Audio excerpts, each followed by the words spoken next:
Então, Pedro diz como pastorear. Ele utiliza normalmente um exemplo negativo e um positivo. Ele diz não por constrangimento, mas espontaneamente como Deus quer.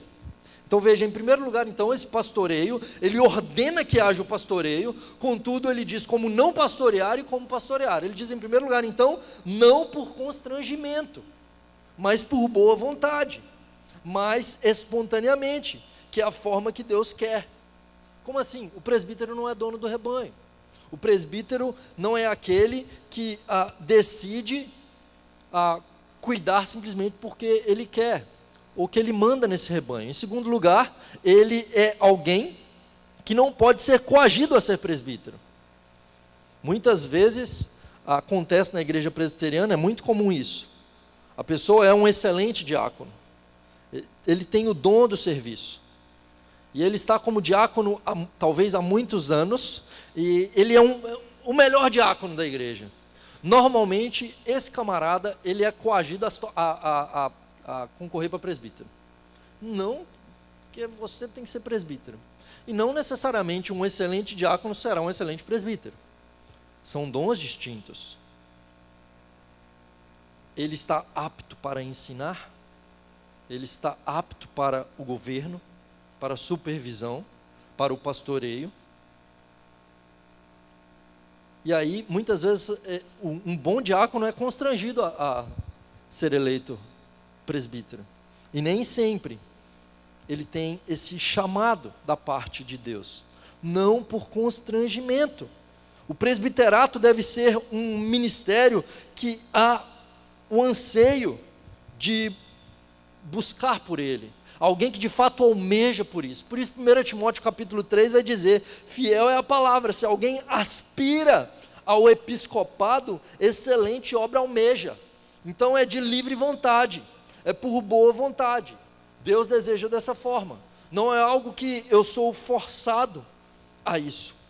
Veja, hoje muitas vezes, o cargo de presbítero, muitas vezes é buscado porque oferece certo status. Mas quando a gente olha para o contexto de 1 Pedro, não oferecia status. Por quê? Pedro está pregando para uma igreja perseguida, para os cristãos dispersos, porque há perseguição. E sabe o que acontece com os pastores? Eles são os primeiros a morrerem. Eles eram os primeiros a serem torturados. Eles eram os primeiros a serem presos. Os primeiros a serem enviados para o Coliseu para serem comidos por feras, ou mortos pela espada de gladiadores, ou lançados em bacias de azeite fervendo. Eles eram os primeiros. Eles pregavam publicamente. Eles eram os primeiros a se expor.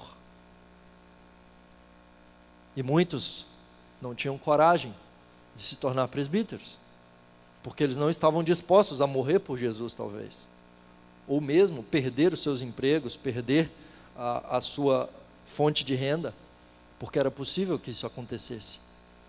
Então Pedro diz que não seja por constrangimento, o presbítero é alguém que está disposto a ir para a morte, por amor ao Senhor Jesus, é alguém que está disposto para servir a Cristo e para ensinar a palavra de Deus e para cuidar do rebanho, a dar a sua vida pelo rebanho.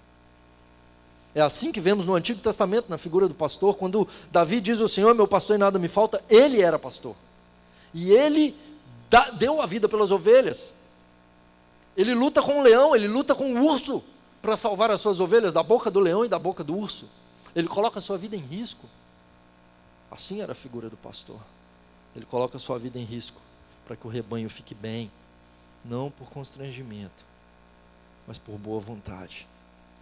Alguém que está disposto, nem que seja a sofrer por amor ao rebanho, e alguém que aspira a isso, alguém que se dedica a isso. O aspirar lá em 1 Timóteo 3, a palavra grega oregomai, quer dizer alguém que se estica para pegar, alguém que vai em busca para agarrar algo, alguém que se entrega a isso. E veja, Lloyd Jones, ele foi entrevistado certa feita. Ele era um médico muito famoso na Inglaterra. Ele chegou a ser médico da corte real, e Lloyd Jones deixa a medicina para ser um pastor. E ele, perguntado sobre o ofício de pastor, ele responde o seguinte: aquele que pode exercer qualquer outra coisa, que não faça, que faça essa outra coisa, mas deve ser um pastor, aquele que não poderia fazer outra coisa. O presbítero, queridos, é alguém que se dedica à obra do Senhor, que de fato vai se dedicar à obra, e isso é prioridade para ele. Pedro continua dizendo, ele não é alguém que pastoreia por sorte da ganância, mas de boa vontade. Ele não busca por um lucro desonesto, mas ele tem o desejo de servir. É isso que ele traduz, alguém não por ganância, desejo de um ganho ilícito, desonesto. Então, o que Pedro está querendo dizer aqui? Alguém que de fato quer lucrar com o pastoreio. Hoje, muitos, talvez, com o cargo, querem lucrar com isso. Em igrejas neopentecostais, pastores que muitas vezes estão no pastoreio porque querem ficar ricos, porque querem ganhar dinheiro. No nosso contexto, gente talvez que queira proeminência, fama, status. Gente que queira aparecer, estar em um cargo importante. Não, para que eu ganhe. Pelo contrário, eu sou o menor. Eu sou o primeiro a servir. Eu sou o primeiro a lavar os pés. Eu sou o primeiro a cuidar daqueles que necessitam. E eu não tenho desejo de ganhar com isso. Pelo contrário, eu entrego a minha vida. Eu me dedico. Eu ponho do meu bolso, se for necessário. Timóteo, em 1 Timóteo 3, verso 3, ele utiliza a questão do não avarento. O presbítero não pode ser alguém avarento. O presbítero é alguém que de fato ama o rebanho, é modelo para o rebanho, e ele não busca por lucro. Isso implica que ele é dizimista fiel. Isso implica que ele é alguém que não ama o dinheiro, porque a avareza é idolatria. A avareza é não confiança em Deus. Então ele é dizimista, porque ele confia que Deus vai sustentá-lo. E ele oferece os seus recursos para o serviço da obra do Senhor. Ele sustenta essa obra. Primeiro ele, e não ele retém, e que outros cuidem. Pedro continua dizendo, não como dominadores dos que vos foram confiados, antes tornando-vos modelos do rebanho. Então veja, o que Pedro usa no verso 2, ele diz, pastoreai o rebanho de Deus. Nós temos ali no grego um genitivo, que apresenta posse. O rebanho não é do pastor. O rebanho é de Deus. Tu, teu, de Deus. Então, Pedro explica, vocês não devem dominar aqueles que vos foram confiados. Antes, vocês devem ser modelo do rebanho. Subjugar, se colocar acima. Muitos não ensinam a palavra para poderem dominar sobre o rebanho. Igrejas neopentecostais muitas vezes fazem isso. Louvado seja Deus pela igreja presbiteriana, que é uma igreja que ensina a palavra, que expõe os seus símbolos de fé, que estuda com afinco. O presbítero é alguém que se dedica ao ensino e ele não quer dominar sobre o rebanho. Ele não tem o interesse de se colocar acima dos outros, de se impor sobre os outros. Veja, queridos, o propósito do conselho não é simplesmente empurrar goela abaixo as suas decisões. O desejo do conselho nas suas decisões é servir a igreja, é o bem da igreja. Não é dominar a igreja, mas é servi-la. O desejo do presbítero é ser modelo para o rebanho. É estar, de fato, indo à frente. E saiba disso, o presbítero, quando tem que tomar decisões pelo rebanho, é para o bem. É isso que normalmente acontece em casa. Porque nas Escrituras Sagradas diz que o marido é o cabeça do lar. E a esposa deve ser submissa ao seu marido. E é isso mesmo que diz a Escritura. Agora, o marido então, como o cabeça do lar, é alguém que domina, que subjuga, que manda? Não. Da mesma forma aqui. Por quê? Se o marido tiver que tomar alguma decisão no lar, se tiver que alguém morrer, quem é que vai morrer? É o marido. Se tiver que alguém se gastar no lar, quem é que vai se gastar? É o marido. As decisões no lar, normalmente, e se o marido tiver que tomar alguma decisão acima, né, de maneira que parte dele vai ser para o bem da sua família, vai ser para cuidar da sua família, vai ser para que eles cresçam, para o bem deles. Deve ser assim, biblicamente falando. O presbítero, da mesma maneira, ele vai tomar a decisão para o bem das ovelhas, ainda que isso signifique a sua perda de integridade física, a sua perda financeira, talvez a perda do seu sossego, noites em oração, noites em claro, buscando a face de Deus, orando pelo rebanho. Não como dominadores, mas como modelo para o rebanho. Ou seja, o presbítero não manda, ele vai e dá o exemplo e faz. Ele não diz o que a ovelha deve fazer, ele vai na frente. Jesus diz aos seus discípulos: aquele que quiser vir após mim, tome a sua cruz, negue-se a si mesmo e siga-me. Mas ele não está dizendo assim, vão lá e tomem a cruz. Ele está dizendo, venha após mim. Eu vou tomar a cruz, eu estou tomando a cruz. E quem quiser ser meu seguidor, tome a cruz. Ele é o nosso modelo. Nós devemos seguir os passos do nosso Redentor. E como devemos ser modelo? 1 Timóteo capítulo 3 diz para nós como devemos ser modelo. Ele deve ser irrepreensível. O bispo deve ser irrepreensível. Como assim irrepreensível? Então o presbítero, ele não pode ter pecado? Irrepreensível é não ter pecado? Não, não é isso. Irrepreensível é alguém que não pode ser repreendido publicamente. Alguém que não pode ser censurado publicamente. É alguém íntegro. É alguém que não tem arestas a serem aparadas. Ele não pode ser censurado.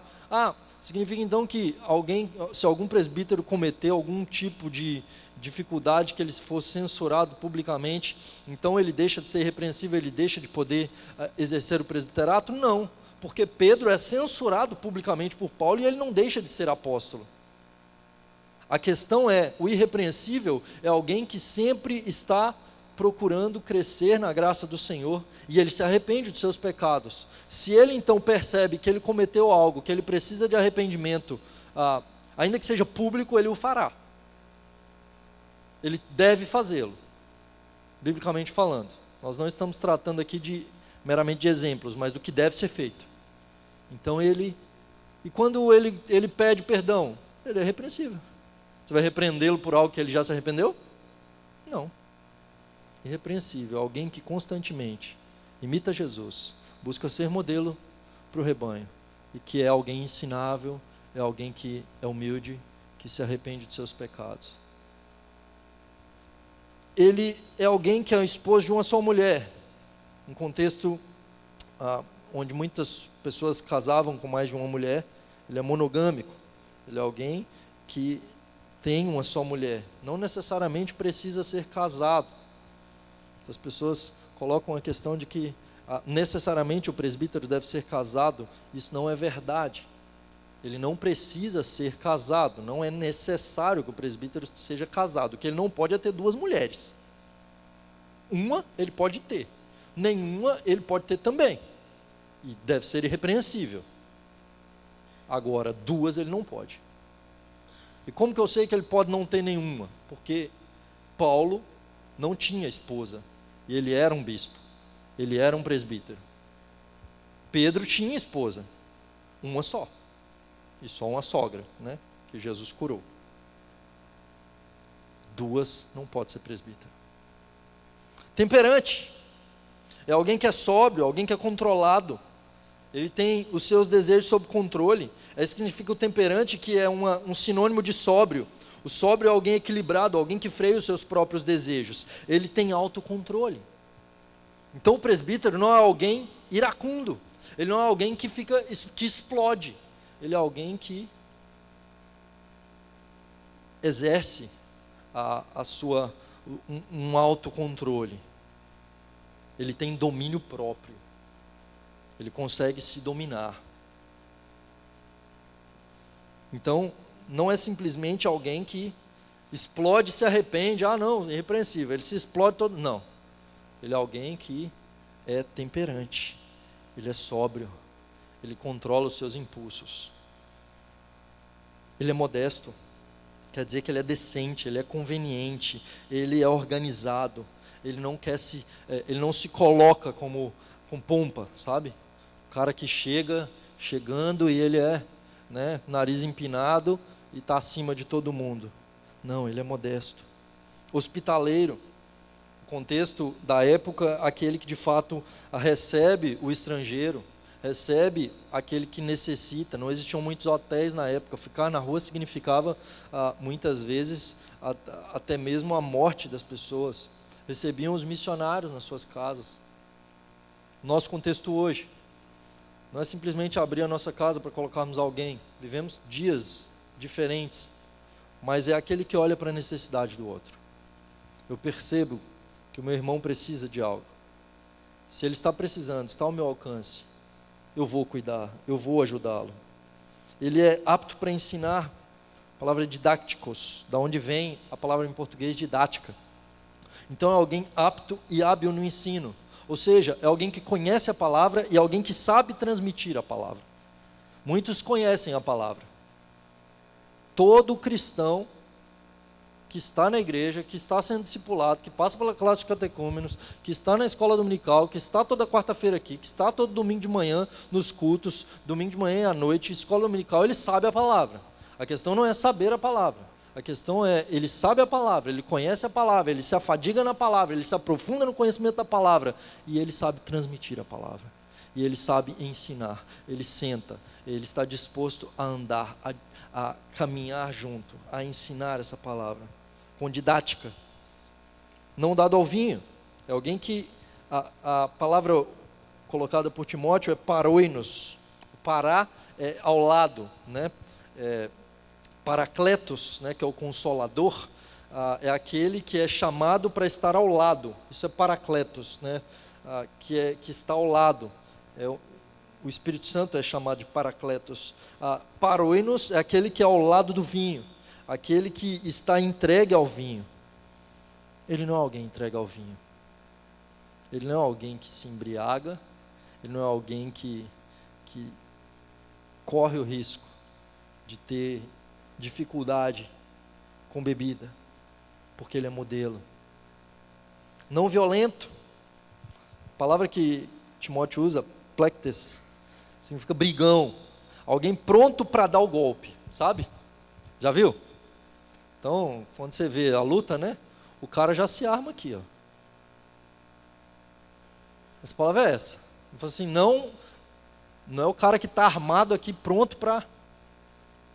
E a questão não é simplesmente de bater, não, mas sabe quando você vai pronto para... Fala assim, deixa fulano de tal falar, que você vai ver o que eu vou responder. Você já vai pronto para isso, armado, seja para uma reunião, ou seja para um contato. O presbítero não pode ser assim. Ele não pode ir armado. Ele não pode ir preparado para agredir. Ele pode ir preparado para cuidar, para exortar, para corrigir, mas não para brigar. Nunca. Porém, cordato, gentil, suave. Então veja, ele pode até corrigir, mas ele é gentil, ele é suave. Ele pode até exortar e chamar a atenção, mas ele é cordato. Inimigo de contendas, alguém pacífico. Essa palavra significa alguém que se abstém de lutar. A famoso ditado, quando um não quer, dois não briga. Ele se abstém de lutar. Ele não é neófito, para não se achar. Antes, ele tem bom testemunho dos de fora. Ele é modelo. Pedro continua, então, no 1 Pedro 5, quando ele diz que logo que o Supremo Pastor se manifestar, recebereis a imarcessível coroa de glória. Aos pastores que cuidarem bem do rebanho, não por constrangimento, mas por boa vontade, não por lucro, por busca de ganho desonesto, mas com desejo de servir, não como dominadores do rebanho, mas se tornando modelos para o rebanho, estes serão grandemente recompensados. A recompensa para o presbítero é a imarcessível coroa de glória. O supremo pastor, e veja, os presbíteros pastoreiam um rebanho que é do supremo pastor, aquele que deu a sua vida pelas ovelhas, aquele que morreu numa cruz porque as ama, e Deus vai cobrar de cada um deles, e do presbítero é muito mais cobrado, porque ai daquele que fizer tropeçar qualquer um dos pequeninos. É com temor e tremor que um presbítero, docente ou regente, deve subir ao púlpito para ensinar a palavra. Ai daqueles que fizerem tropeçar qualquer dos pequeninos, melhor lhe seria amarrar uma pedra de moinho no pescoço e lançar no fundo do mar. Contudo, aqueles que pastorearem o rebanho com fidelidade, o supremo pastor, o cabeça da igreja, aquele que os comissionou, entregará para esses homens a coroa imarcessível. E a palavra que Pedro usa aqui é a palavra amarantinon, que era uma planta da época, chamada amaranthus. Era uma coroa feita dessa planta, e essa planta não murchava. E veja, nos Jogos Olímpicos, nas lutas, nas corridas, os gregos, os romanos lutavam, corriam para receber uma coroa de louros, uma coroa que murchava. Na jornada do presbítero, do pastor, essa coroa que é recebida não é de louros, é uma coroa imarcessível, que não murcha. É isso que significa imarcessível, que não murcha. Ela não murcha como louro. Ela é eterna, ela é uma coroa de glória, ela é uma coroa que não pode ser corroída pela traça ou pela ferrugem, ela não será consumida pelo fogo, pelo contrário, ela é imortal. A flor amaranthus, ela era considerada uma flor imortal na cultura romana. Era considerada sagrada, e Pedro usa dessa linguagem para dizer da coroa que nós receberemos, uma coroa que não murcha, que não perece, porque é eterna. Queridos, cabe ao presbítero honrar o supremo pastor e seguir os passos do supremo pastor como modelo para o rebanho. Mas eu não sou presbítero, Daniel, e eu que não sou presbítero. Todos nós devemos ser modelos. Todos nós temos o supremo pastor como nosso modelo. Pouco importa se homens são modelos ou não, porque nós não devemos fitar nos homens que são falhos. Ah, mas fulano de tal, mas ciclano. Mas muitas vezes as pessoas estão fitando e olhando para homens. Nós não devemos olhar para os homens. O que Pedro diz aqui, como modelo, nós devemos fitar no nosso Redentor, no Senhor Jesus, seguindo os passos do Senhor Jesus. Esse é o nosso propósito. De forma que tudo que eu disse aqui serve para cada um de nós. Todos nós devemos buscar viver a palavra de Deus, praticar a palavra de Deus, com fidelidade e com amor ao Senhor. Porque pouco importa a questão de simplesmente praticar, ter zelo, porém sem um coração entregue ao Senhor. A motivação do nosso coração deve ser porque nós amamos ao Senhor acima de todas as coisas. Deus nos ajude, queridos, que Deus nos abençoe. Vamos colocar em pé, vamos orar ao Senhor mais uma vez. Santo Deus, obrigado pela Tua palavra lida e exposta, que ela encontre guarida no nosso coração, que possamos praticá-la, vivê-la. Sabemos que ela é elevada demais para nós, somos pecadores, nós não temos condições. Mas, ó Deus, perdoa-nos por tantas vezes falharmos em obedecer a Tua palavra e capacita-nos, Senhor, a viver a obra do Senhor, a praticar, ó Deus, a palavra do Senhor, porque o Senhor é quem começou a boa obra e há de completá-la até o dia final. Que sejamos aperfeiçoados, ó Pai, dia após dia, crescendo em estatura até chegar à plena estatura do varão perfeito, nosso Senhor Jesus Cristo. Nos ajude, ó Deus, a crescer em santidade, em amor ao Senhor, conhecimento da Tua palavra, em prática da Tua palavra, Senhor. Dê-nos presbíteros que sejam fiéis, modelos para o rebanho, que pastoreiem, não por sorte da ganância, mas, ó Deus, com desejo de servir, com um coração entregue, que sejam exemplo, que não sejam avarentos, que sejam homens, ó Pai, dispostos a servir,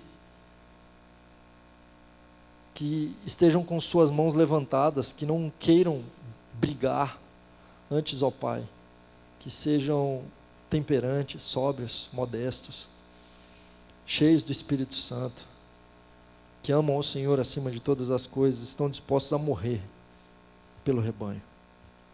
Dê-nos homens assim, Senhor. Nos ajude, ó Pai, a uma vida que agrada ao Senhor. Nos abençoe na nossa volta para casa. Que o Senhor abençoe a vida de cada um de nós, ó Pai, cada família aqui representada. Livra-nos de todo o mal. Em nome de Jesus. Amém.